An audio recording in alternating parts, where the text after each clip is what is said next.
Hi friends, எல்லோரும் எப்படி இருக்கீங்க? நல்லா இருப்பீங்க. பேசும் கிரகங்களிலிருந்து உங்கள் நித்யா ராஜேந்திரன். ஃப்ரெண்ட்ஸ், நம்ம சகோதரிகள் நிறைய பேர் நிறைய கேள்விகள் கேட்டிருந்தாங்க. கேள்விகளுக்கெல்லாம் பதில் சொல்லிடலாம் அப்படின்றதுக்காக இந்த பதிவு எடுத்தேன் நான். ஒருத்தங்க கேட்டிருக்காங்க, அம்மா கடிகாரத்தை எந்த திசையில் மாட்ட வேண்டும்?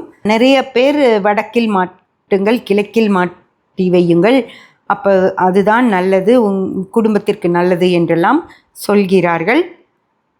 எந்த திசையில் மாட்டுவது அப்படின்னு கேட்டிருக்காங்க. அதுக்கு கீழே நிறைய பேர் லைக்ஸ்லாம் கொடுத்துருக்காங்க. அப்படின்னா அவங்க எல்லாருமே இதை கேட்க நினச்சிருக்காங்கன்னு அர்த்தம்.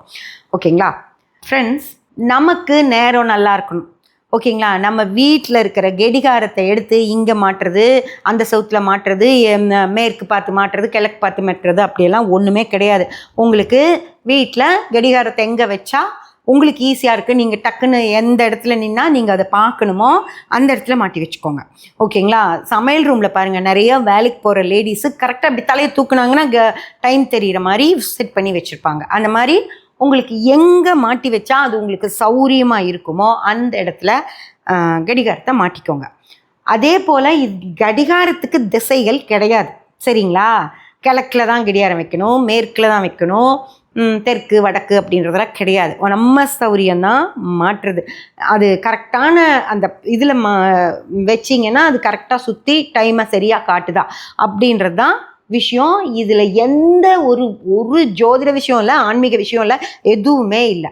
நமக்கு நேரம் நல்லா இருந்தால் நம்ம வாழ்க்கை நல்லா இருக்கும். நம்ம கடிகாரத்தை ஒரு பக்கமாக மாட்டி வைக்கிறதுனால நமக்கு ஒன்றும் வாழ்க்கையில் எந்த வித மாற்றங்களும் எல்லாம் வந்துடாது. ஓகேங்களா, இதெல்லாம் சும்மா ஏதாவது ஒரு கப்ஸா அவங்க தேவையில்லாமல் அவங்களுக்கு ஏதோ நிறைய விஷயங்கள் தெரியும் அப்படின்னு சொல்லிக்கிறதுக்காக சொல்கிறாங்களோ தவிர நீங்கள் எங்கே வேணாலும் மாட்டி வச்சுக்கலாம். ஓகேங்களா, அதனால நீங்கள் அதை பற்றி கவலையே படாதீங்க. உங்களுக்கு எந்த இடத்துல வச்சா நல்லதுன்னு உங்களுக்கு தோணுதோ அந்த வச்சுக்கோங்க. அது எந்த திசையாக வேணாலும் இருக்கலாம்.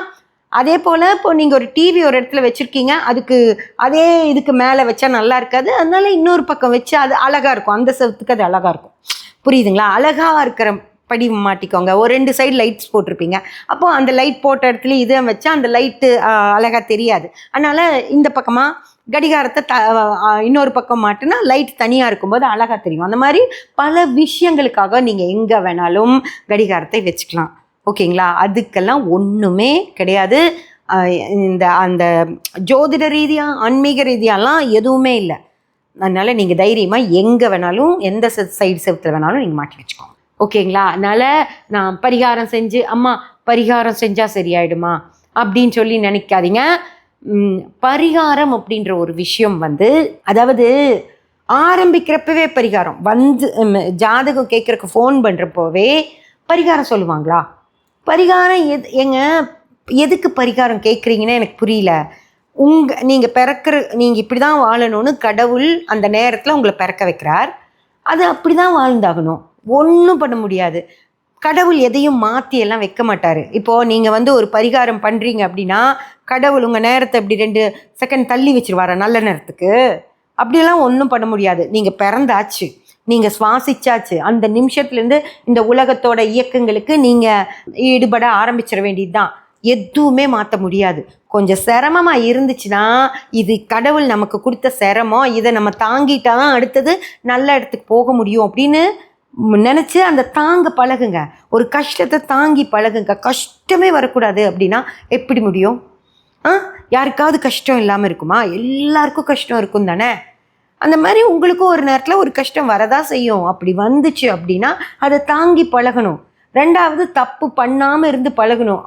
நம்மளோட பல பிரச்சனைகளுக்கு நம்ம ஆசைகள் தான் காரணம். அந்த ஆசையை கொஞ்சம் அடக்கிக்கணும்.